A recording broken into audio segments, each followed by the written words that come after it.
Assalamualaikum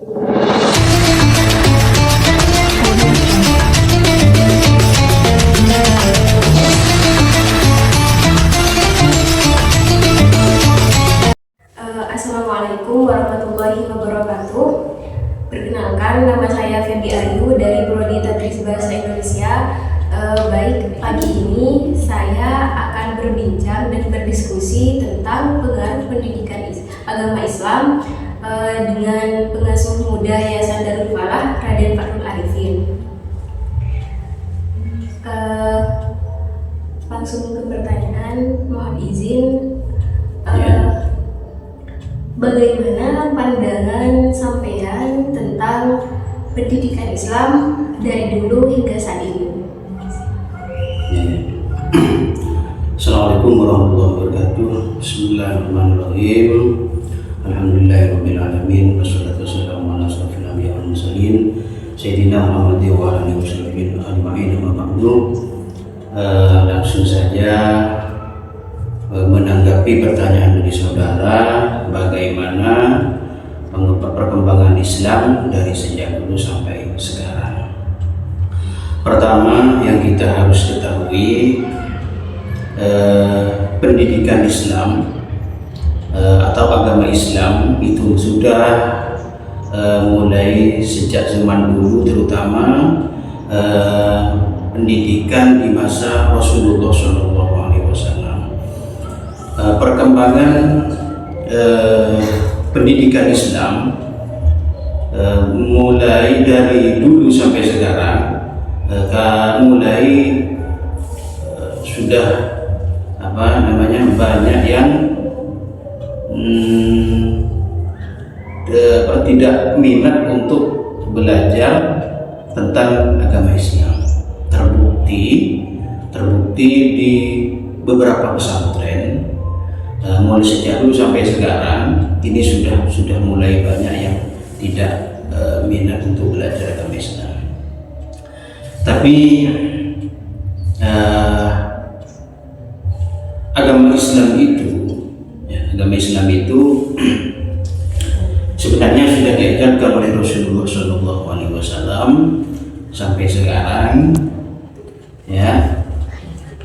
Di mana-mana pendidikan, di lembaga-lembaga pendidikan sudah banyak pasti ada materi-materi pendidikan agama Islam, terutama di pondok pesantren, karena yang jelas pondok pesantren itu mengedepankan pendidikan agama Islam. Inilah jadi saya terangkan tadi bahwa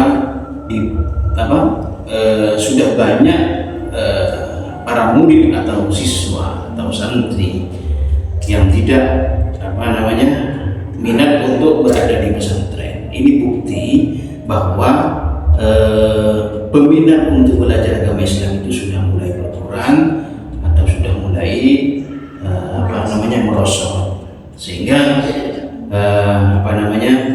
untuk generasi para generasi para ulama terdahulu, ini tentunya harapannya adalah daripada siswa atau murid santri di masa sekarang. Ini harapannya karena al-ulama warasatul anbiya. Inilah yang akan meneruskan perjuangan tentang agama Islam, untuk berdakwah, untuk menyebarkan agama Islam di seluruh Nusantara. Ini adalah tugas kita sebagai santri atau sebagai siswa, adalah mengemban amanat untuk meneruskan perjuangan para ulama-ulama terdahulu. Mungkin seperti itu pertanyaan pertama. Pertanyaan yang kedua, ketika mendidik peserta didik baik dari tingkatan MD, madrasah, SMP ke SMK pasti mengalami kendala dalam mengajarkan pendidikan agama Islam. Ya. Kalau boleh tahu, kendala apa yang dialami dan bagaimana cara mengatasinya? Sebenarnya di lembaga yang di situ memprioritaskan pendidikan agama Islam, yang yang menjadi kendala adalah pertama, minat daripada siswa atau santri untuk belajar agama Islam. Ini yang kendala. Yang nomor dua adalah mungkin tekanan dari orang tuanya untuk memperdalam ilmu agama Islam, sehingga anak didik kita atau siswa atau santri menjadi suatu lemah keinginan untuk memperdalam agama Islam. Nah, seperti itu. Maka cara untuk mengatasi seperti ini, bagaimana siswa atau murid atau santri bisa semangat lagi untuk belajar agama Islam? Tentu tidak lepas daripada pertama adalah keinginan daripada anak didik kita. Yang kedua adalah dorongan atau support dari orang tuanya, diperintahkan untuk memperdalam agama Islam. Seperti itu untuk pertanyaan yang kedua. Kemudian dari belajar lagi, kan pada hari ini saja sudah banyak generasi-generasi yang seharusnya menggantikan para ulama untuk menjadi pengganti dalam meneruskan ajaran-ajaran agama Islam, tapi masih banyak yang menyimpang dari ajaran-ajaran agama Islam. Mungkin ada sepatah atau dua patah kata untuk disampaikan kepada generasi-generasi muda yang masih punya kemauan untuk mengembangkan ajaran agama Islam yang dibawa dari lahir hingga nanti setelah tiada, seperti itu. Maksudnya agama Islam yang ajarannya menyimpang. Iya kan, sekarang sudah banyak sekali anak muda yang menyimpang dari ajaran agama Islam. Maka ketika terjadi demikian, artinya para siswa, para santri belajar agama Islam, bahkan ajarannya menyimpang dari katakanlah Ahlussunnah wal Jamaah,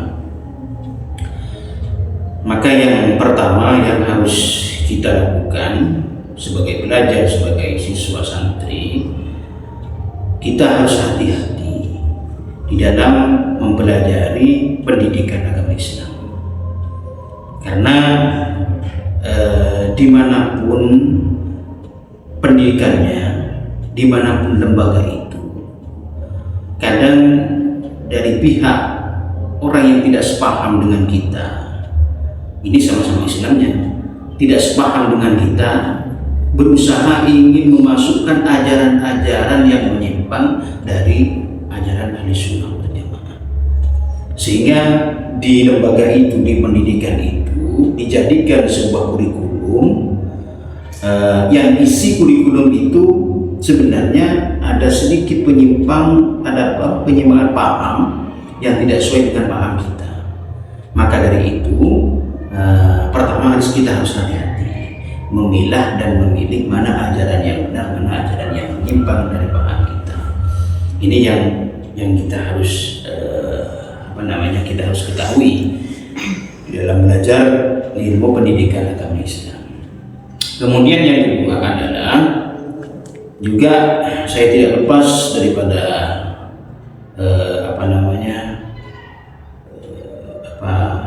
bantuan atau dorongan atau dukungan dari orang tuanya ketika anak itu mau masuk ke sebuah lembaga, ke pesantren atau lembaga pendidikan Islam, juga ikut andil, harus juga ikut tahu, meneliti apakah di lembaga itu pendidikannya benar-benar sesuai dengan ajaran Islam. Ini jadi orang tua harus tahu juga, jangan khusus anaknya mau disekolahkan ke sana tapi tidak diteliti dulu apakah lembaga itu sudah sesuai dengan agama Islam ajarannya atau tidak. Ini juga sangat penting kita harus perhatikan, di dalam memilih sebuah pendidikan, terutama pendidikan yang berbasis agama Islam di dalamnya. Ini sangat penting sekali. Mungkin hanya itu yang dapat kami sampaikan. Terima kasih kepada Raden Pak Arifin telah meluangkan waktunya untuk berdiskusi pada pagi hari ini. Baik teman-teman, mungkin hanya itu saja yang dapat kami sampaikan. Kurang lebihnya saya mohon maaf. Assalamualaikum warahmatullahi wabarakatuh.